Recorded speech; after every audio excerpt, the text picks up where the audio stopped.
Muy buenos días a todos. Buenos días, doctor. La Dirección de Investigación Científica, Humanística, Tecnológica y la Facultad de Ciencias Químicas y Farmacia, a través del Grupo de Investigación en Tecnología Farmacéutica, les brinda un atento saludo a cada uno de los miembros de la audiencia.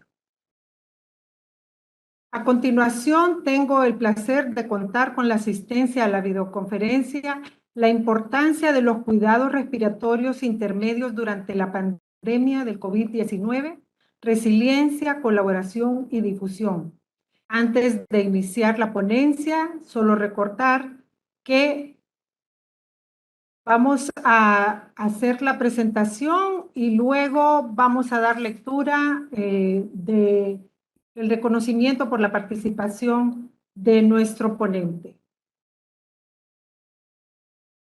Nuestro ponente, el doctor Daniel López, médico general por la UNA, especialista en neumología por el Hospital Universitario 12 de Octubre de Madrid, España, doctor PhD por la Universidad Autónoma de Madrid, profesor asociado de la Universidad Complutense de Madrid, actualmente a cargo de la Unidad de Cuidados Respiratorios Intermedios del Hospital General Universitario Gregorio Marañón de Madrid, editor en jefe de la revista de Patología Respiratoria, órgano difusor de la Sociedad Madrileña de Neumología y Cirugía Torácica, coordinador del Grupo Emergente de Ventilación No Invasiva y Cuidados Respiratorios Críticos de la Sociedad Española de Neumología y Cirugía Torácica, CEPAR.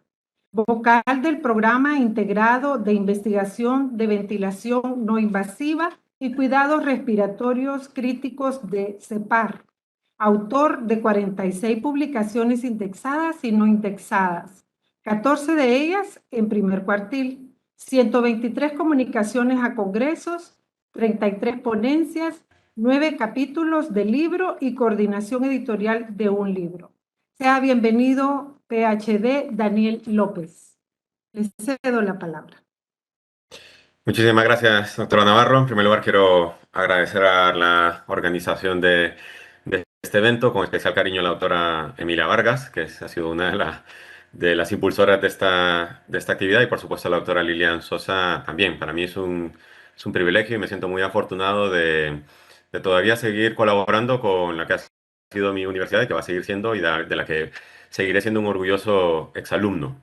Así que buenas tardes desde este calor madrileño. He preparado una ponencia que, si bien el título parece como muy médico, ¿no? Y parece pues muy científico, pues he tratado de preparar esta presentación con mucho cariño, y que espero que sea de su agrado, y que espero que le sirva también para nuestra vida y nuestro devenir como profesionales, ¿no? Y como académicos que somos, en función de las enseñanzas que a nivel personal me ha dejado esta pandemia, y que de alguna u otra manera pues se ha ido integrando y concatenando a lo largo de estos últimos 2 años y medio. Así que sin mayor dilación paso a comentarles el, el guión de la película que voy a contarles. En primer lugar, qué es esto de los cuidados respiratorios intermedios.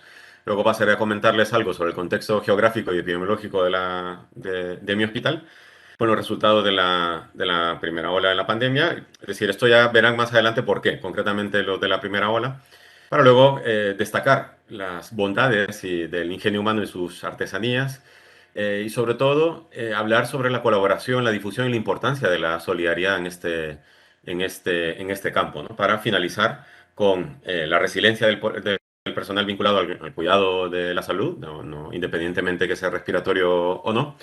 Y termina con las conclusiones, que más que conclusiones son unas reflexiones adquiridas a lo largo de estos años.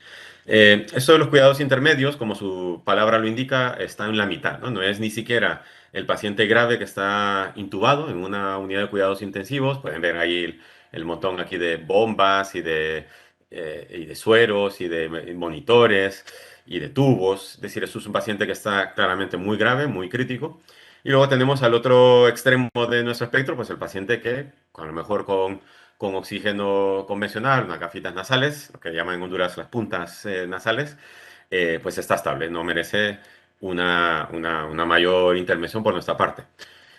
A lo que yo me dedico es precisamente lo que está en medio. Es decir, son pacientes que suelen estar despiertos con tubos, pero no tantos tubos, y con pues alguna perfusión, alguna medicación que está ahí tratando de mejorar el estado de salud de este paciente, pero es precisamente lo que está en el medio. Ni tan grave como para estar en una unidad de intensivos, pero tampoco tan leve, ¿no? Ya a pesar de lo que representa estar ingresado en un hospital, pero que dentro de estas posibilidades de presentación clínica de una enfermedad, pues el paciente no merece quizás tanto cuidado, tanto monitor, ¿no? Y eso es quizás una de las cosas fundamentales, que el paciente tiene que estar vigilado. Tenemos cables ahí que están midiendo la saturación de oxígeno, cuánto está la presión arterial, la temperatura, bueno, en fin, todo lo que se llama la monitorización, pues esto es un paciente intermedio y a esto es a lo que yo tengo la suerte y la dicha de dedicarme pues desde hace 7 años aproximadamente y a los últimos años de residente pues ya me tocaba también.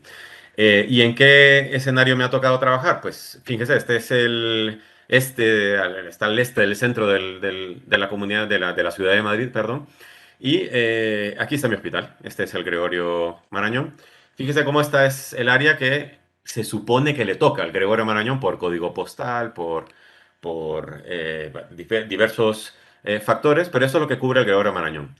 El que ha tenido la oportunidad de viajar a Madrid, pues a lo mejor recordará que hay una línea de metro que se llama circular, que es la línea 6 da la vuelta alrededor de toda la ciudad, y es precisamente de todo el sur de la ciudad hacia el norte donde se mueve esta línea de metro. No sé si ven estos puntitos de metro, estos rombos, pues esa es la línea 6, y este es básicamente un auténtico corredor de la muerte, ¿no? Es decir, ¿por qué? Porque son barrios como con una alta densidad poblacional. Fíjese esto que parece como, uno no creería que eso sería una ciudad europea, pues sí, efectivamente esto es lo que llaman unas corralas, y aquí hay una altísima densidad poblacional, son edificios bajos, mal ventilados, y esto está a pocos metros de mi hospital. Aquí en líneas rojas, ¿se acuerdan de lo de los 2 metros de distancia, esa famosa distancia de seguridad? Pues en línea roja, que este es el Parque de Retiro, en línea roja está... pues todas aquellas aceras que tienen menos de 2 metros de distancia. Es decir, que este barrio, el barrio de Retiro, no garantizaba ni mucho menos un margen de una mínima seguridad, ¿no? De cara a la primera ola. Y efectivamente, en su momento, el barrio de Retiro fue el barrio con mayor incidencia de COVID en el mundo. Entonces, y esto se vio reflejado en todo lo que tuvimos ingresado a lo largo de la primera ola. Fíjense, casi 5.000 pacientes en menos de, pues 2 meses aproximadamente, desde que se empezó a documentar el primer caso. De tal forma que mi hospital, justo a finales de marzo, fue el hospital con más ingresos en UCI de toda Europa y posiblemente de todo el mundo, porque en Europa donde estaba esto, pues muy rimbombante allá por la primera ola. Acuérdense de los aplausos y todo eso que salía en la tele, imagino que podían ver desde Honduras. Pues mi hospital buscó y camas debajo de las piedras y ahí fueron a montar camas de cuidados críticos, ¿no? A mí me tocó pues otro escenario, porque eran pacientes que no eran candidatos a UCI, o a lo mejor sí tenían que estar en una UCI, pero no había dónde ponerlos. Entonces, en resumen, pues nos tocó verlas color de hormiga hasta cierto punto y tuvimos que aguantar, ¿no? Aguantar de una forma nunca antes vista, porque a lo que yo me dedico es concretamente a una insuficiencia respiratoria muy específica, que es a la de dióxido de carbono. El carbónico es este aire malo, ese gas tóxico que tiene que vaciar nuestro pulmón, pero es que el COVID no va de eso, porque va de insuficiencia de oxígeno. ¿Y qué sabíamos de la fisiopatología pulmonar del COVID? Pues nada, no sabíamos absolutamente nada. Esto nos agarró totalmente en curva, no teníamos ni la menor idea que eso nos venía encima. ¿Y qué sabíamos sobre las máquinas que yo utilizo en mi día a día? ¿Cómo podían funcionar en COVID? Pues nada, tampoco. O sea que tuvimos que sobrevivir con los pacientes desde la primera ola. Aunque ya vimos desde el principio que detectamos dos problemas. Fíjense este caballero, precisamente este es un video que me mandó mi hermano de Honduras. Fíjese cómo este caballero no se ve bien aquí en el video, pero ahí la saturación está al 100%. Y uno pensaría que está todo bien, pero el paciente está respirando, está cansado. De repente está más rápido de lo que tiene que respirar, la coordinación entre el tórax y el abdomen no es la adecuada y este paciente a pesar de tener una saturación buena, que es una de las cosas que a uno le da tranquilidad, ¿verdad? Cuando uno tiene ya el oxígeno ahí, que está ahí al 100%, uno dice, "Ah, está todo bien", pues no, no puede que no esté todo bien, porque si yo respiro mal o tengo que hacer un esfuerzo extra o superior, o mi cuerpo tiene que responder con resiliencia ante ese agravio, ¿no? que está ocasionando el virus en mi pulmón, si yo tengo que hacer un esfuerzo extra, me puedo acabar cansando. Y si yo no tengo una máquina que me ayuda a respirar un soporte mecánico, pues yo me voy a acabar cansando y probablemente tenga que acabar siendo ingresado a una unidad de cuidados intensivos o morirme si, por lo que sea, tengo una edad mayor o tengo muchísimas enfermedades que acompañan a esto y que evidentemente sirven como pronóstico de que las cosas puede que no salgan bien. Entonces, fue así como ya detectando este par de problemas, este par de problemas de oxígeno y problemas de cómo respiran los pacientes, pues nos pusimos a revisar qué era lo que teníamos. Y esta es una de las cosas fundamentales. No solo es decir, esto quiero que todo lo que lo que les diga en esta presentación, quiero que intentemos extrapolarlo a nuestra práctica diaria. No digo clínica, porque en este caso yo soy médico, pero he tratado de preparar una charla muy transversal, digamos, un poco porque nos sirva para todos. Es muy importante conocer los recursos que tenemos disponibles y sobre todo lo que no tenemos.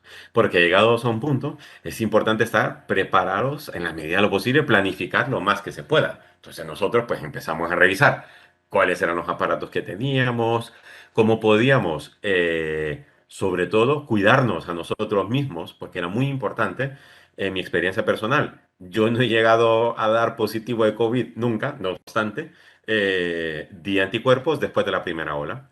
Y ya después, ya cuando pasó el huracán de la primera ola, pues ya es que me tocó rebobinar y hacer un poco de introspección. Y es que yo fui a trabajar enfermo. Y fui a trabajar con fiebre y fui a trabajar con dificultad respiratoria. Y algún día llegué a mi despacho con la saturación un poquito baja. Cualquiera diría que tonto porque, bueno, pero es que en ese momento, si uno pestañeaba, se podían morir dos pacientes. Es decir, que era la hecatombe, era la guerra, eso había que sobrevivir como era el lugar. Entonces, es muy importante conocer nuestros recursos y sobre todo empezar a educarnos en qué es lo que tenemos. Y no tienen idea de la cantidad de charlas que me ha tocado dar desde marzo de 2020 a día de hoy, sobre todo porque es importante homogeneizar el conocimiento que tenemos sobre los recursos disponibles. Y pues hay cosas que tenemos, que nos hace falta. Detectar estos errores a tiempo es fundamental porque en nuestro caso, en mi trabajo, pues una vida puede ir en ello, ¿no? Puede depender de esto. Entonces fue así como pues, nos dedicamos a documentar todo lo que teníamos, a tomar fotos, a preparar documentos, PDFs, charlas, una capacitación en enfermería que es fundamental para nuestro trabajo. Sin una buena enfermería estamos verdaderamente vendidos y el paciente, sobre todo el paciente. Entonces, es muy importante que en nuestro trabajo conozcamos con qué podemos contar y con qué no. Lo segundo, o sea, parte fundamental, protocolizar el trabajo. Es decir, en la medida que nosotros actuamos de una forma algorítmica y que vamos haciendo, pues este paciente cumple este criterio, no cumple este criterio, esta situación de mi trabajo puede que yo me tenga que ir por aquí, por la derecha, por la izquierda, en este protocolo. Es decir, está claro, sobre todo en medicina, que uno más uno nunca es dos, no suele sumar dos, pero se acerca a dos. Es decir, que trabajamos con probabilidades, no con certezas. Entonces, en el momento en que yo protocolizo mi actuar en mi trabajo, reduzco la probabilidad de cometer un error. Y esto se beneficia al paciente. Y es importante que todo esto esté comunicado y que la comunicación es fundamental, ¿no? Es clave en cualquier trabajo, como alguien que coordina algo o que está, es decir, todos formamos parte de un grupo de trabajo de alguna u otra manera y es importante que estemos protocolizados. Y si en algún momento se detecta que una patita del algoritmo no me está funcionando, pues hay que cambiarla. Hay que cambiarla y hay que modificarla y hay que decidir un poco entre todos qué es lo mejor que le podemos ofrecer a este problema en particular. En mi caso, pues a este paciente en particular. ¿Cómo lo podemos hacer? En el caso de nosotros de la primera ola, protocolizamos, es que no tiene idea. Yo creo que llegamos a hacer casi 16 o 17 protocolos distintos y ya nos quedamos más o menos con el último, que es lo que pues, a día de hoy pues, nos ha funcionado. Y ustedes se imaginarán, no, porque en Europa, no, es que ahí tienen máquinas, pero ahí tienen oxígeno. Pues no. O sea, es decir, cuando la cosa se complica, no teníamos recursos. Fíjese, este edificio, esta foto de la izquierda, es un edificio que estaba a punto de derruirse. Era el edificio del Instituto Oncológico del Complejo Hospitalario del Gregorio Marañón. Y este edificio se tuvo que reabrir. No tenían agua, no tenían luz. Esto, lo de los monitores, lo de los cables que yo les comentaba, aquí el cable, el saturímetro, ¿no? Este que me daba la pulsiosimetría. La puerta de esta habitación tenía que estar abierta porque no teníamos monitores a distancia. Y si el paciente tenía una sensación de falta de aire o lo que sea, este botecito que ven aquí, que es un bote de orina, es un bote de muestra de orina, estaba lleno de arroz, de granos de arroz seco, para que hiciera ruido como si fuera un sonajero, para que la enfermera se diera cuenta a 20 metros de distancia que había un problema dentro de la habitación. O fíjese esto, pura labor de ingeniería. Este caudalímetro, esto que nos da, desde aquí, esta es la red de oxígeno del hospital, este tubito blanco que ven aquí, esta toma. Fíjese cómo aquí se nos ocurrió el artilugio de elaborar unas piezas de plástico que me atara estos dos caudalímetros para poder ofrecerle algo de presión positiva a este paciente, para mejorar su oxigenación. Entonces, fíjese, una situación completamente precaria. Esto es impensable, pero es que ni siquiera en la situación más pobre del mundo, en el sistema sanitario más pobre del mundo, esto no se hace. Entonces, es una persona joven de 50 y pocos años solamente con tensión arterial alta. Es decir, esto es impensable en una persona con esta gravedad de situación clínica esté en estas condiciones. Y así fue como nos tocó sobrevivir. Y es lo que siempre he dicho, les toca sobrevivir sobre todo a los pacientes. Fíjese esta situación, 3 pacientes en una habitación que en realidad debería ser para 2 o incluso para una. Y aquí tenemos así, teníamos que hacer ahí los roqueovecos y mover aquí las sillas para hacer espacio para poder atender a los pacientes, ¿no? Y sobre todo con mucho miedo porque no sabíamos a lo que nos estábamos enfrentando. Así que esto de los recursos, sí, no me quejo, es decir, probablemente en mi hospital haya más máquinas por 1.000 habitantes que en otros hospitales de Honduras o de Latinoamérica en general, pero si la cosa se pone gruesa como estuvo para la primera ola, pues no, se me acabaron las máquinas y tuve que empezar a inventarme aquí a reinventarme con estas hacer artesanías, ¿no? Entonces, ¿de qué va este mensaje? Que hay que desarrollar una cierta capacidad para adaptarnos en nuestros trabajos y adaptarnos a circunstancias adversas, porque no todo siempre está bien y está tranquilo. Es decir, a veces las cosas se complican y tenemos que estar de alguna u otra manera preparados para esto. Y fue así como esta experiencia terrible, y fíjense cómo aquí era lo que nosotros comentábamos en este trabajo que publicamos en una revista aquí española.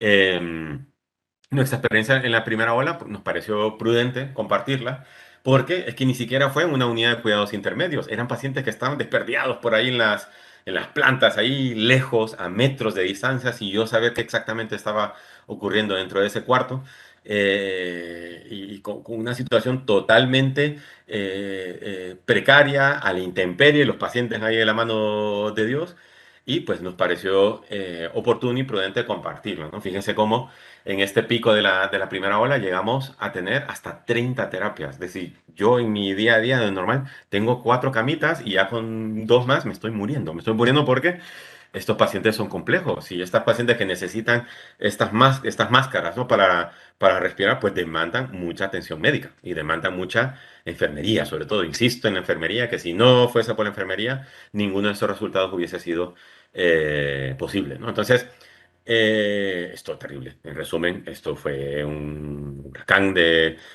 estrés y de miedo, ¿no? Sobre todo. Y comparados con otros hospitales aquí, hermanos, ¿no? De la comunidad de Madrid, fíjense el de Getafe, varios de las Infantas, el Clínico San Carlos y la Jiménez Díaz, fíjense cómo el porcentaje de nuestra población de la primera ola que tratamos a 107 pacientes, pues ni tan mal. O sea, la verdad ya cuando uno ve con lo que yo llamo el retroscopio, que es ver hacia atrás las cosas y después de haberse matado y de haber hecho no sé cuántos turnos hice entre marzo y abril de 2020, llegué a perder la cuenta, llegué a tener que ir sábados y domingos sin que me tocara. Pero luego cuando uno ve estos números, pues es inevitable pues sentirse parte de esto. Entonces, estamos hablando de un equipo humano y un recurso humano que al fin y al cabo es el más importante de cualquier unidad de estas. Y por eso finalizaré esta charla hablando de la resiliencia de ese recurso, ¿no? Porque a mí de nada me sirve tener todas las máquinas del mundo o de última generación si yo no tengo un personal no solo capacitado y formado, sino preparado para el aguante, porque es precisamente lo que toca en una situación de estas. Y cuando vemos ya estos porcentajes y los comparamos con otros, es como, bueno, valió la pena, ¿va? O sea, valió la pena matarse y partirse el lomo por estos pacientes. Y fíjese cómo, si esto ya lo comparamos con otras series traté de encontrar artículos de todos los continentes, es que tenemos una buena serie, tenemos muy buenos números. Aquí tienen pues las fuentes bibliográficas, si quieren echarle un ojo a estos artículos, pero es decir, que al final conseguimos una serie de resultados de los cuales creo que como institución completa, como complejo hospitalario Gregorio Marañón, de los que podemos estar orgullosos, considerando las circunstancias adversas en las cuales nos tocó trabajar. Entonces, pues muy bien, es decir, como muy bien, estamos muy contentos por estos resultados, muy contentos por lo que supuso para nosotros trabajar con otros servicios, porque, es decir, y otras unidades y otras facilidades que nos daba nuestro hospital y que yo no tenía ni la menor idea. Es decir, a raíz de la primera ola, pues el servicio de neumología y todos mis compañeros de neumología, pues nos volvimos famosos en el hospital. Estamos hablando de una institución que tiene casi 2.000 empleados. Eh, pero nos volvimos famosos porque, bueno, los neumólogos, ¿verdad? Porque había insuficiencia respiratoria en las máquinas y cómo funcionan estas máquinas. Entonces, pues yo conocí es decir, los 4 años que tenía antes de trabajar en el Gregorio Marañón, pues nunca había conocido tanta gente en tan poco tiempo.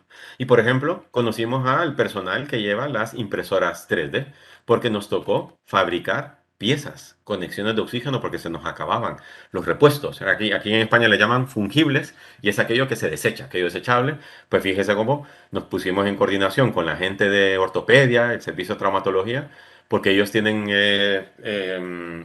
impresoras 3D con las que ellos imprimen prótesis y hacen cosas para los huesos. Y entonces nosotros pues nos valimos de este servicio para imprimir, y no solo en el Gregorio Marañón, en muchos hospitales del mundo se utilizaron estas impresoras 3D que salvaron a muchos pacientes sin duda alguna.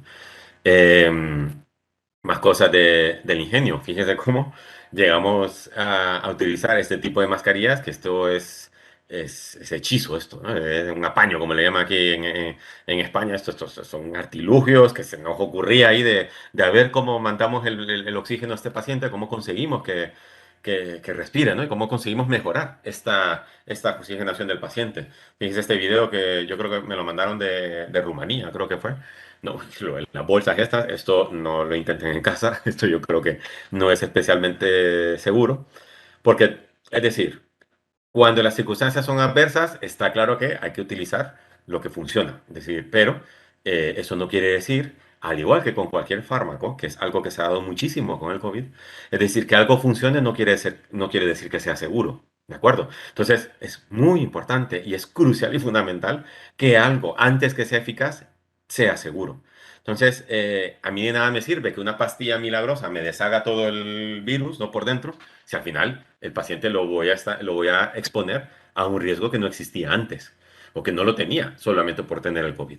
Entonces, por eso nosotros también nos dimos a la tarea de demostrar cosas. Este soy yo, siendo la primera ola, porque se pusieron de moda estas mascarillas de buceo y decidimos como probar qué era lo que ocurría, porque sí que parecía que el paciente mejoraba con esto, pero nos pareció que había que testarlo primero en campo, o en laboratorio, mejor dicho, y los conejillos de India, pues éramos nosotros mismos. Y esto pues solo con oxígeno, que sí con un poquito de presión positiva. Sí, de tal manera que este estudio, que nunca llegamos a publicar, de hecho, este estudio que hicimos con las mascarillas, lo divulgamos por toda España. Y fíjese, por grupos de WhatsApp. Todos, estoy seguro que todos los que de alguna otra manera estuvimos vinculados a esta pandemia, se crearon N cantidad de grupos de WhatsApp y N cantidad de mensajitos y que sea artículos y que acaba de salir esto y lo otro. Pues esto lo divulgamos por ahí y creo que ayudó a considerar, al menos, a tener en cuenta una forma distinta de administrar esta terapia para poder mejorar, ¿no? al paciente. Y fue así como cómo fue importante colaborar y difundir toda esta información que estábamos recabando en nuestra experiencia del día a día. Fíjese, ahí tenemos todas estas fotos en la primera ola. Yo nunca conocí a gente de tantos servicios distintos, nunca entré en contacto nunca había entrado en contacto con tantos compañeros que estaban en lo mismo, estaban pasándolo mal, verdaderamente. Para hacer una divulgación de todo el conocimiento que se estaba adquiriendo. Es muy importante colaborar y difundir. Es muy importante no quedarnos con eso, sino que hay que compartirlo con la comunidad científica. Fíjense ahí, bueno, aquí mi pelo puede catalogarse como un accidente laboral. O sea, acuérdense que estaban cerradas las peluquerías y no pudimos, y no me pude cortar el pelo no sé en cuántos meses, pero es decir, todos sufrimos esto, algunos compañeros se raparon, pero bueno, es decir, fueron meses muy duros, pero al fin y al cabo satisfactorios. Y pues publicaciones por doquier. Nunca había publicado tanto en mi vida y tantas publicaciones. Y muy bien, porque he conocido un montón de gente de Europa, de España, de la propia Comunidad Marí, gente con la que yo nunca había trabajado. Y claro, todo esto pone de lleno la importancia de este cuidado respiratorio. El neumólogo, como médico encargado de la salud del pulmón, nunca habíamos visto como tanta importancia, ¿no? Que se le había dado a nuestro trabajo y tanta visibilidad. Y fue así como la Sociedad Española de Neumología y de Cirugía Torácica, se llama CEPAR, porque antes era la Sociedad Española en la Patología del Aparato Respiratorio, pero bueno, le cambiaron ahí el nombre al acrónimo, ¿no? A las siglas. Ellos cada año designan que un año se dedica exclusivamente a la divulgación científica sobre este campo en concreto. Por ejemplo, en 2020 era la contaminación atmosférica y en 2021-2022 está siendo el año de los cuidados respiratorios intermedios. Así que yo les agradezco en realidad esta plataforma, ¿no? para poder divulgar más porque formo parte del comité ejecutivo de este comité del año UCRI para precisamente destacar y resaltar toda la enorme labor que han tenido que realizar, no solo los neumólogos, sino todo el personal sanitario vinculado al cuidado del enfermo respiratorio. Enfermería, fisioterapeutas, rehabilitadores, nutricionistas, es decir, no tiene idea la cantidad de gente que puede llegar a trabajar en una UCRI y porque estos pacientes son complejos y requieren de un enfoque multidisciplinar. Otra pildorita que les dejo como consejo barra reflexión barra lo que sea, como quieran llamarle. Los problemas no suelen ser unidimensionales, suelen tener varias aristas y varias dimensiones. Por lo tanto, es muy raro que un problema, y ahora sí como está el siglo XXI y la complejidad de nuestros trabajos, es muy raro que solamente un experto nos pueda solucionar esto. O es raro que solamente una persona sepa de esto. Es decir, que cuanto más tengamos y más recabemos y más voces escuchemos respecto a un problema, creo que es mejor. Y en mi caso, pues mejora evidentemente la salud de un paciente, pero en su caso a lo mejor, pues que sí. O sea, en el caso de la química y farmacia, pues oye, pues puede mejorar el control de alimentos, ¿no? La fabricación de medicamentos, es decir, todo, es decir, ya es muy raro, ya todo es muy complejo, todo es multidimensional, ¿no? Ya es muy raro que solamente una persona sea la buena, ¿no? En hacer esto. No, no, no. Seguramente hay más de una persona que no que haga lo mismo, pero sino que nos puede aportar, nos puede dar un feedback, nos puede dar ese input para mejorar pues nuestro trabajo. Y es así como en el seno del año UCRI pues me ha tocado viajar pues por varios sitios del mundo. Esta, por ejemplo, fue el primero del periplo, esto fue en Marbella, fue el congreso de Neumosur, así se llama la Sociedad Científica de Neumología y Cirugía Torácica de Andalucía, en la cual ven pues cipotes, ¿no? Son todos estos cipotes, una cipotada aquí, y la verdad que, a ver, yo todavía me considero joven, voy a cumplir 38 años ahora en septiembre, pero es cierto que ya tengo canas en la barba y ya tengo algunos añitos, hay experiencia con pacientes, y fue interesante ver, sobre todo con estos muchachos y muchachas, cómo la pandemia les hizo muchísimo daño. Porque es el monotema, el monocovid. Es decir, a los que nos dedicamos a estas enfermedades, el COVID nos ha supuesto dedicarnos con exclusividad a una enfermedad. Y parece que se nos ha olvidado. A mí sí me preguntan ahora de tuberculosis o de tromboembolismos pulmonares o cosas que no son víricas ni infecciosas, ni de ventilación mecánica, ni de terapias, me agarré en curva a lo mejor. Y a lo mejor tendría que repasar un poco de nuevo porque me he dedicado casi entera y exclusivamente a esto.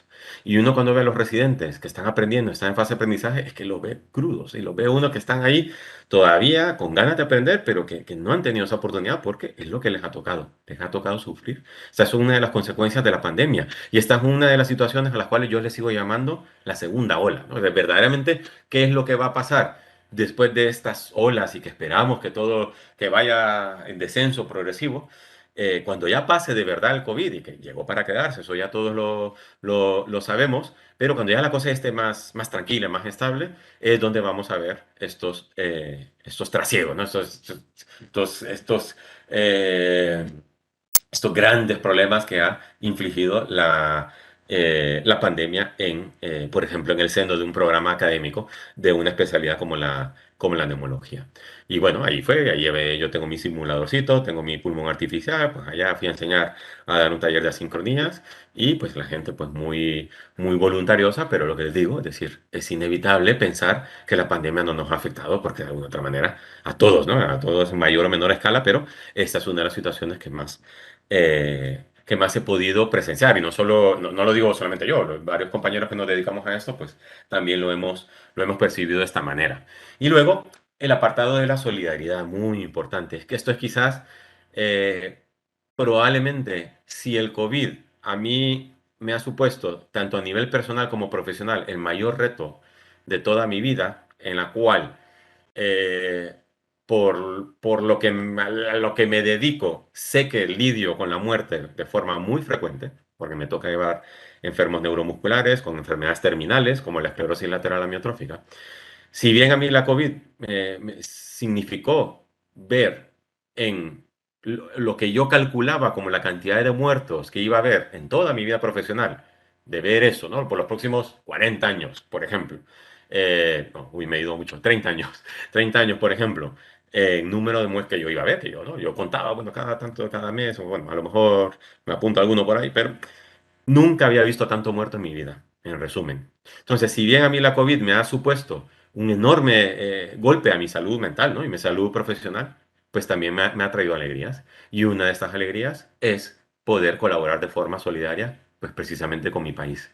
Y esto, pues tuve la oportunidad de estar la última semana de abril, fue con otro compañero y una enfermera, ahí con Charo, que es la enfermera que está ahí enseñando al personal del tórax y en un programa de colaboración con la doctora Suyapa Sosa, a quien le tengo un enorme cariño, un enorme agradecimiento, y en una semana voy de vacaciones y por supuestísimo que me voy a pasar por el tórax a saludar, pues la COVID y esto de la SUCRIS y todo esto me ha traído la oportunidad de poder participar en un proyecto solidario en el cual he podido transmitir mi experiencia con estas terapias, pues a los jóvenes, a los residentes de neumología, este programa de posgrado, la cual la autora Sosa pues ha iniciado con mucho esfuerzo, ¿no? Y con mucho denuedo, y he tenido la oportunidad de poder poner, ¿no? De poder colaborar con este granito de arena con el objetivo ya de dejar montada una unidad de cuidados respiratorios intermedios en Tegucigalpa, en el tórax. Entonces, gracias COVID, ¿no? O sea, es decir, gracias, pero no gracias, ¿no? Es un equilibrio ahí difícil de manejar, pero quieras o no, a mí me ha traído una oportunidad preciosa y es probablemente en mi práctica científica es sin duda alguna, así tenga 10.000 artículos y 10.000 New Englands, esto es lo que a mí me gusta. Y esto es lo que realmente en lo que me gusta colaborar y participar. Entonces, en resumen, si usted tiene conocimiento, difúndalo y colabore y solidarícese con aquel que no lo tiene. ¿Por qué? Al menos en el campo de la medicina, pues muchas personas se van a beneficiar como por esto. Fíjese aquí, ahí enseñando ahí a utilizar este aparato, esto se llama un asistente mecánico de la tos, lo pusimos en marcha, creo que era la primera vez que se utilizaba en la historia del tórax y probablemente de Honduras. Y la verdad que fue con muchísimo orgullo, ¿no? Mucha satisfacción y mucha alegría de poder participar en formar parte de esto. Ahí estoy con la doctora Gabriela Galdames, que fue alumna mía, fíjese, del laboratorio de fisiopatología y de farmacología en la Autónoma hace 1000 años, pero que ahí nos volvimos a reencontrar y fíjense en qué bonito escenario, ¿no? Entonces, es muy importante ser solidario con el conocimiento que tenemos. Y la doctora me mandaba, la doctora Sosa me mandaba, ¿te acuerdas de aquel cipote que estuviste con el ventilador tal? Pues mira, que le dimos de alta. Y qué alegría, ¿no? O sea, qué alegría esto, es que esto, a quien nos enternece al ver esto, sobre todo al ver el fruto, no de mi trabajo como tal, porque yo fui un mero vehículo de información, sino ver que esta semilla que uno ha sembrado ya está dando sus frutos, porque ellos ya están, ¿no? Dando esos pininos, ¿no? Dando esos primeros pasitos para manejarse con estas terapias respiratorias no invasivas. Y yo no sabía que la doctora Sosa era una influencer. Entonces ahí por compañero, yo no tengo redes sociales, soy de esos, lo siento, soy de esos de a la antigua. No tengo redes sociales, pero el autor se mandaba pantallazos de esos collages que hacía y la verdad que ya el día siguiente de regresarme aquí a Madrid, que quería volver, o sea, ya quería regresarme a Tegus a seguir trabajando ahí, seguir colaborando con los muchachos, el personal de enfermería. Sobre todo ves, eh, te das cuenta, o sea, al final se supone que te tienen que dar las gracias, pero es al contrario. Al final es uno el que acaba dando más las gracias por la oportunidad de enseñar, de formarte como ser humano, ¿no? Como persona. Y sobre todo ver la enorme voluntad y capacidad de trabajo y las ganas de trabajar que a veces me cuesta ver, ¿no? En mi día a día pues, con mis residentes, no veo la misma disponibilidad de trabajo, pues que se valora más, al fin y al cabo. Entonces, esto es digno de agradecer más problemas, porque estoy tratando esto de hacer eso transversal para que esto no sirva. Este era uno de los problemas de los cuales yo tenía miedo de encontrarme en Honduras, porque mi visita era más de inspección, más que otra cosa. Porque la idea es llevar este proyecto y aumentarlo a un mes de duración, más si se puede, ir con personal de enfermería, con fisioterapeutas, es decir, para hacer un paquete bonito, ¿no? Completo, para atender mejor a estos pacientes. Pero parte de la visita consistía precisamente en inspeccionar qué era lo que había, lo que no había, ¿no? Un poco volvemos a las primeras estas diapositivas. Y este era uno de los problemas que yo tenía miedo de encontrarme y pues me lo encontré. Encontrarme embodegadas cosas que pues por desconocimiento, bueno, porque había gente que no sabía que estaban estos dispositivos, estos aparatos, estos ventiladores, ¿no? Y estos asistentes mecánicos de la tos encontrármelos en una bodega sin abrir, sin abrir. Entonces, pues abrimos alguno o dos y ya empecé pues, a mostrar cómo se utilizan. Fíjese, estas cajas, estas de aquí, estos son asistentes mecánicos de la tos, había 10. Yo tengo dos en mi hospital. O sea, con 10 es que me vuelvo loco, me los roban los fisioterapeutas, seguro.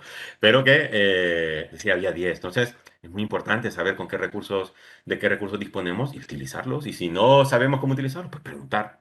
Es decir, que seguro que hay alguien que algo sabrá de esto, algo, y ahora con tanta información en internet y tanto tutorial por ahí, tanto es decir, es muy importante conocer nuestros recursos, hacer un uso racional de nuestros recursos. Pues le decía a la doctora Sosa, que a lo mejor 10 asistentes de la tos son mucho más, pero oye, con un par, con eso, seguro que ayudas a muchísimos pacientes. Y es así como esto fue una de las experiencias, insisto, si no la más satisfactoria a nivel profesional que he tenido. Este es el otro español, este señor. Ya ha ido a Honduras como 4 o 5 veces, adora Tegucigalpa, adora ir al mayoreo. Al maestro Enrique Cases, es que le debo la vida como docente porque abrió el camino, ¿no? Abrió el caminito que espero yo seguir por el cual pienso seguir caminando y quiero seguir caminando y colaborando, ¿no? con mi país. Y así, bueno, evidentemente no hay una formación de estas sin pupusas ni una buena agua carbonatada, alguna salvavidas que hay por ahí, que a Enrique le encantan. Pero es decir, que es muy importante colaborar, es muy importante tratar de compaginar este buen llevar y de crear grupo y de hacer un grupo humano bonito, ¿no? Saludable, porque en el caso de la medicina todos los pacientes se benefician de un buen ambiente laboral como este. Y bueno, para aquí ya tenemos más fotografías, muchísima docencia, muchísima práctica, muchísima enseñanza. Y pues esa fue mi experiencia ahora en Honduras, que espero continuar en los próximos meses. Y hemos hecho muchas locuras con esto, los españoles, aquí con esto del comité ejecutivo. Fíjense que montamos una unidad de estas en un bus y lo llevamos ahí al Congreso Nacional, al Congreso de Neumología, el Congreso Español de Neumología, en la primera semana de junio, y allá que fuimos, y allá que llevamos un bus en una UCRI, y eso lo abrimos al público. Vuelvo a lo mismo, para divulgar ciencia, ¿no? Y para crear ciencia y para crear conciencia sobre la importancia de el papel que cumple el cuidado del paciente respiratorio en esto. Y siempre es la duda, y siempre hago la misma reflexión. Llegamos a un punto en el cual, pues que los mismos neumólogos tenemos la culpa. Tenemos la culpa de que no divulgamos lo suficiente.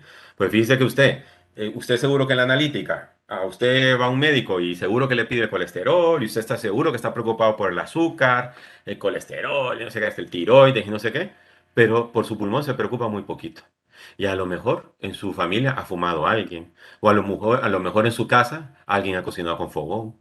Y a lo mejor usted allá, a las cansadas, pero a lo mejor tiene alguna gripe así fea, como que arranca mucha flema, y nunca nos da por revisarnos la salud respiratoria. Pues esto esta parte muy importante. Fíjese cómo el pulmón es el único órgano sólido de nuestro pulmón que está expuesto a la intemperie, porque usted todo lo que respira, toda esa contaminación y ese aire tóxico y cargado de muchos polvos ahí, con un potencial patógeno, usted eso es lo que respira y usted es lo que se lleva al pulmón y a esas bolsitas de aire que son las encargadas de llevar el oxígeno a la sangre, que es el combustible de su cuerpo.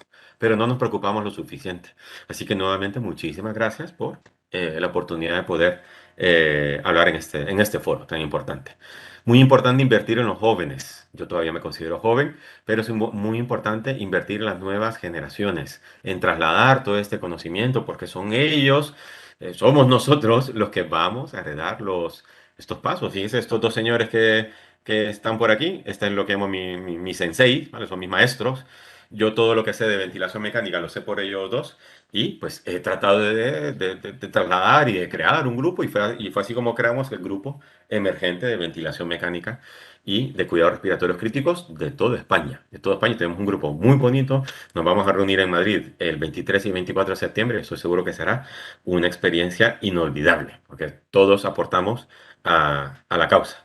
Y hasta, fíjese cuándo me hubiese imaginado yo que iba a sacar un libro, algún capítulo tengo por ahí, pero el COVID y precisamente toda esa gente con la que hemos estado trabajando hombro con hombro es la que me ha permitido la oportunidad de colaborar con ellos y de pedirles el favor, como, mira, oíme, haceme este capítulo, porfa, trabajemos juntos, ¿no? Hagamos algo bonito, hagamos un libro de bolsillo, un libro de consulta rápida para toda aquella persona que se dedica a la patología del sueño, en este caso que es el apartado aquí con la doctora Mañas, que fue con Eva con quien hice esto, y la parte de ventilación. Fíjese cómo todo el COVID, pues es precisamente la pandemia la que a mí me ha dado estas oportunidades que antes eran impensables. Y hasta aquí todo muy bien, todo color de rosa, qué lindo todo, ¿verdad? Como el doctor López Padilla, cómo ha hecho cosas, qué lindo. Pues lamento informarles que la moneda tiene otra cara.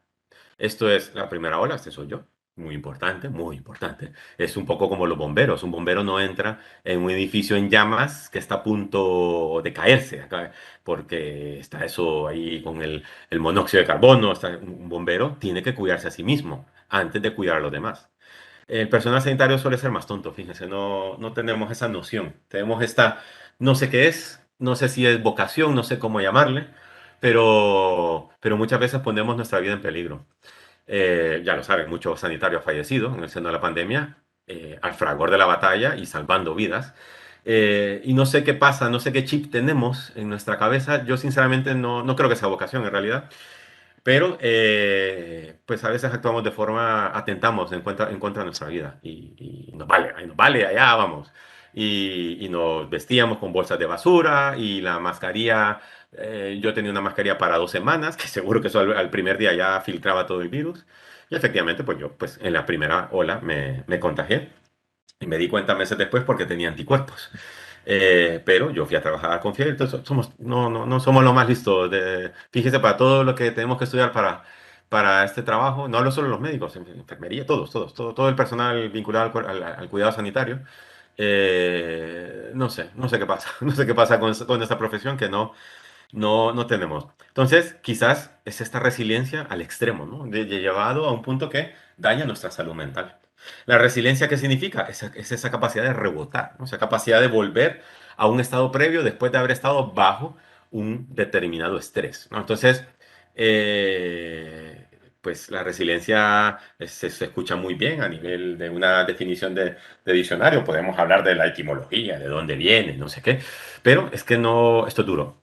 Esto es duro porque todas las experiencias han sido, pues, fíjese esto, 7 olas ya. 7 olas. Fíjese cómo esto es la Comunidad de Madrid. Son todos los hospitales de Madrid que han documentado sus casos. En la línea roja son los ingresos en UCI. Ya se nota, ¿no? Ya desde la vacunación ya se nota que efectivamente la tendencia es a tener menos casos críticos, pero quizás en los casos hospitalarios, pues ahora tuvimos este piquito, esta ola, ya afortunadamente ya vamos de bajada, y ya 7 olas. O sea, imagínense 7 olas, ¿quién iba a imaginar que íbamos a tener 7 olas de COVID? Y ya les prometo que habrá una octava y posiblemente una novena seguro. Entonces, eh, claro, en la primera ola, en la primera pues fue este miedo, ¿no? Pero esta satisfacción, esta montaña rusa emocional a la cual estuvimos expuestos, pero al fin y al cabo, al ver nuestros números y vimos que, pucha, valió la pena, o sea, valió la pena aquí matarme por estos pacientes, pero ¿qué es lo que pasa? Que luego ya después de Semana Santa, pues ya vueltas a las andadas, y con muchísimos pacientes que en mi caso fallecieron. Fallecieron por lo que voy a comentarles en la siguiente diapositiva. Y esto ya no fue solo la segunda, sino la tercera vino más fuerte a partir de diciembre de 2020. Nunca se me habían muerto tantos pacientes. Yo llegué a tener en septiembre, en 2 semanas, llegué a tener una supervivencia del 10%. Se me morían 9 de cada 10 y mucho estrés, evidentemente, mucha incertidumbre, un ambiente laboral tóxico, ¿no? Porque ya todos estábamos estresados y al punto que ya les digo que yo, esto ya comento algo como muy, muy personal, pero bueno, que espero que les sea de utilidad, yo llegué a poner la renuncia en mi hospital. Yo llegué a decirle a mi jefe, o me quitas esta situación, o me cambias estas determinadas circunstancias, o me voy. Y es duro, es complicado. ¿Y qué fue lo que pasó? ¿Por qué? ¿Por qué toda esta situación? Perdón. ¿Por qué toda esta situación? Pues porque el Gregorio Marañón creó una UCI más grande, que montó, ¿se acuerdan esa de la que 115 camas de UCI? Pues el Gregorio Marañón montó más camas, hizo una UCI flexible, de tal forma que aquellos pacientes jóvenes, que en los cuales creíamos que podían tener una oportunidad de salvarse, iban directamente a la UCI y yo me quedaba con el quien gaste. Me quedaba con aquellos pacientes que nadie quería. Me quedaba con los pacientes muy mayores, con abuelitos, con 17.000 enfermedades y me quedaba con aquel paciente que era como, bueno, probemos a ver qué pasa. Vamos a poner una maquinita a ver qué ocurre con este paciente. Y fíjese cómo perdón, voy a quitar este cuadrito de aquí. Fíjese, todos aquellos pacientes, nosotros hablamos de techo terapéutico a hasta aquí puedo llegar. No le puedo ofrecer nada más a este paciente porque lo voy a deteriorar, ¿no? Su estado de salud. Fíjese cómo prácticamente la gran mayoría de mis pacientes de la primera ola eran candidatos a todo, eran pacientes jóvenes en los cuales podíamos hacer algo. Ya en la segunda ya menos, ya esto baja ya un 25%, pero es que ya en la tercera es que ya me quedaba ya, era un cementerio, mi unidad, un cementerio. Fíjese la cantidad de fallecidos que tuve. Y esto es difícil tener resiliencia en estas circunstancias. Fíjese la edad media de estos pacientes. Y ahí, donde dicen que los 80 años en mi hospital, que se lleva mucho, no, que, pero es que tiene más de 80 años, pero que tiene, está bien del coco, está bien de la cabeza, vive bien, señor, no, pero es que a los 80 años es donde se empieza a ver claramente dónde la muerte te puede venir a visitar. Entonces, todo esto es muy complicado y es muy duro de llevar y sobre todo ya cuando eso se extiende a 2 años y pico, les prometo que quien diga que esto no le afectó es un mentiroso, miente como un bellaco porque esto es mentira, ¿no? Fíjense aquí, a partir de los 80 años es donde se ve el efecto, ¿no? de la muerte de este virus. Terrible. ¿Qué pasa? Que, bueno, yo a partir de la quinta ola, o sea, la segunda, tercera, cuarta, quinta, a partir de la quinta ola, pues yo ya empiezo a mejorar porque en mi hospital ya no ingresa tanta gente como antes y yo tengo la posibilidad de poder dedicarme a mis pacientes de siempre. Entonces, ya se nota el cambio, ¿no? Tuvo un impacto muy positivo a nivel de mi salud mental y pude ser un poco más resiliente, ¿no? Pero esos meses iniciales, pues son complicados. Y es así que el miedo en todo este escenario puede, es decir, puede hacer que quedemos bajo la influencia de una enfermedad. Y para que el cuerpo venza la infección, el alma tiene que ser fuerte, no tiene que ser resiliente. Eso ya lo decía Albert Camus, esta es una de mis novelas favoritas de la peste. Y efectivamente es que el miedo nos puede gobernar, ¿no? Directamente, y es que es muy peligroso tener miedo.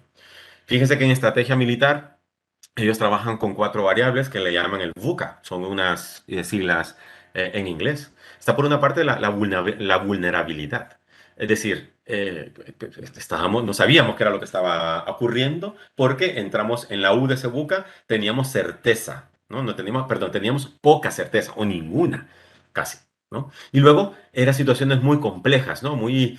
Era una maraña ahí de variables y de situaciones las cuales era complicado, ¿no? Era complicado porque, al fin y al cabo, acabamos también con mucha ambigüedad. Entonces, en un escenario de vulnerabilidad, falta de certeza, complejidad, ambigüedad, que esto no solo es de un escenario COVID, esto lo podemos vivir en cualquiera de nuestros trabajos perfectamente. Es donde el río se revuelve. Y en río revuelto, ya lo dice el refrán, ganancia de pescadores. Hemos sido presas de muchísima infoxicación, hemos sido presas de muchísimo charlatán que se hace llamar científico, de estos pseudocientíficos, que sin ninguna preparación académica y sobre todo sin ninguna experiencia clínica, nos han lavado el cerebro vendiéndonos oro, vendiéndonos medicamentos milagrosos, cuando la evidencia de una infección vírica es la que es y no es nada distinta a la gripe y a otros tantos pandemias de virus que hemos tenido a lo largo de nuestra existencia como seres humanos, ¿no? Entonces, el que tiene miedo, pues es presa de este tipo de situaciones. Entonces, es muy importante tener cuidado. ¿Y cuál es, a mi entender, y cuál es la mejor forma de ser resiliente ante este escenario de miedo? Pues ante el miedo, ciencia. Porque la ciencia, si bien es cierto, no es perfecta, tiene sus cosas, ¿no? Todos los que nos dedicamos a esto lo sabemos, pero es quizás el método científico es quizás lo que más nos va a acercar a una verdad. Así que ante el miedo, un escenario de esos, ciencia, ciencia y ciencia. Y siempre, es decir, basarnos en evidencia científica. Fíjese cómo los preprints, todas estas bases de artículos que no se revisaban por pares, cuánto daño le han hecho yo soy editor jefe de la revista de Nemo María, la Sociedad Madrileña, y fíjese cuánto daño ha hecho la prepublicación a nuestra... Porque, claro, es que en el momento en que eso ya se vuelca en un grupo de WhatsApp, ya está, ya no es dueño, ya es dominio público, es de dominio público, y esa escasez de rigor científico puede hacernos meter la pata. Y en mi caso se pueden ir muchas vidas en ello y mucho sufrimiento, generar mucho sufrimiento no solo al paciente, sino a sus familiares y al personal sanitario que está a cargo, ¿no? de ese paciente. Entonces, con esto ya voy terminando. Pues, había preparado pues, unos 50 minutillos para el turno de preguntas. Y en realidad mis conclusiones están basadas en este artículo, al cual les invito a leer, que es muy interesante, sobre médicos militares, los cuales, pues ellos ya nos decían, hablan de 10 principios básicos de liderazgo. No obstante, al final me quedo con tres, que es un poco como ellos lo resumen, lo que comentaba antes. tener la planificación es crucial, ¿no? Conocer nuestros recursos, saber qué tenemos, qué no tenemos, qué queremos tener, o sea, dónde queremos llegar. Es muy importante, pero sobre todo, decir, va a primar nuestra capacidad de adaptarnos a las circunstancias. Es la adaptación la que se va a llevar el premio al fin y al cabo, ¿no? Es esa inteligencia emocional científica, si cabe el término, lo que nos va a llevar a tener aumentar nuestras probabilidades de tener éxito. Y como jefe, como líder, no hay que ser jefe para entender esto. Cuide a su gente, cuide a su grupo de trabajo. Usted encárguese de su gente y créame que su gente se va a encargar de usted y de todo lo demás. Es muy importante cuidar los grupos de trabajo. Y en un ambiente de catástrofe es que es la clave, ¿no? Es decir, es una cosa fundamental de trabajar en grupo. Hay que cuidarnos entre nosotros. Pero aquel que es líder, el que le toca, cuide a su gente. Y su gente cuidará de todo lo demás. Y muy importante. Muy, muy importante, crucial, la comunicación. Si usted no tiene una buena comunicación en su ambiente laboral, es que eso está abocado al fracaso, se mire por donde se mire. Entonces, les animo pues, a seguir estos principios y a detectar errores, comunicarlos, ¿no? Para ir creando un mejor ambiente de trabajo y obtener unos verdaderos resultados exitosos, ¿no? en nuestra práctica. Me despido con un par de frases de quizás mi escritor, me gusta más cómo escribe a cómo piensa, pero bueno, les invito a leer sus novelas también. Es un escritor español, Arturo Pérez Reverte, que fue periodista de guerra antes. Y fíjese lo que él decía, que el tiempo pasa y dura. Y hay momentos en que todo se estanca, ¿no? Que es a veces lo que notábamos entre la tercera y la cuarta ola, porque parece aquí el día de la marmota, aquello de... Y todo y siempre lo mismo, y siempre lo mismo, y siempre el mismo tipo de paciente. Y es que al final es cuando ahí te conviertes en un prisionero, porque te conviertes en un profesional, le llama a él ahí, ¿no? Por decir de algún modo, un prisionero paciente, ¿no? Tratemos de salir de esta... Es difícil, yo lo sé, lo entiendo. Empatizo con esa idea de ese estancamiento, pero tratemos de no caer en esto y tratemos de apoyarnos siempre en el método científico, en la evidencia científica y en nuestro grupo de trabajo para poder salir de este círculo vicioso. Y sobre todo, les animo a disfrutar de esos momentos de felicidad. Porque ¿qué es lo que pasa con el COVID? Que ya éramos felices y no lo sabíamos. Y saber que eres feliz en realidad ayuda muchísimo a tu salud mental. Disfrutemos de nuestras familias, disfrutemos de nuestros amigos, no todo está en el trabajo. Es decir, el trabajo tiene que ser nuestra fuente de ingresos para disfrutar de lo que es verdaderamente la vida. Porque ahí donde vamos a encontrar probablemente la felicidad y una satisfacción, la satisfacción mayor que podemos experimentar como seres humanos. Bueno, muchísimas gracias, doctor Daniel López Padilla, por su valiosa participación en esta ponencia, la importancia de los cuidados respiratorios intermedios durante la pandemia COVID-19, resiliencia, colaboración y difusión. Gracias por su ilustración y por compartir su experiencia y su vivencia en esta pandemia COVID-19. A continuación, doy lectura del diploma de participación. La Dirección de Investigación Científica, Humanística y Tecnológica, DICIT, y la Facultad de Ciencias Químicas y Farmacia extienden el presente diploma al PhD Daniel López Padilla por su ponencia denominada La importancia de los cuidados respiratorios intermedios durante la pandemia COVID-19, resiliencia, colaboración y difusión, dado en la ciudad universitaria a los 4 días del mes de agosto del 2022. Firma el PhD Santiago Ruiz, director de investigación de la DICIT UNA, y PhD Ana Carolina Acevedo, decana de la Facultad de Ciencias Químicas y Farmacia. Es el momento de despedirnos y muchas gracias por su participación. Buenos días.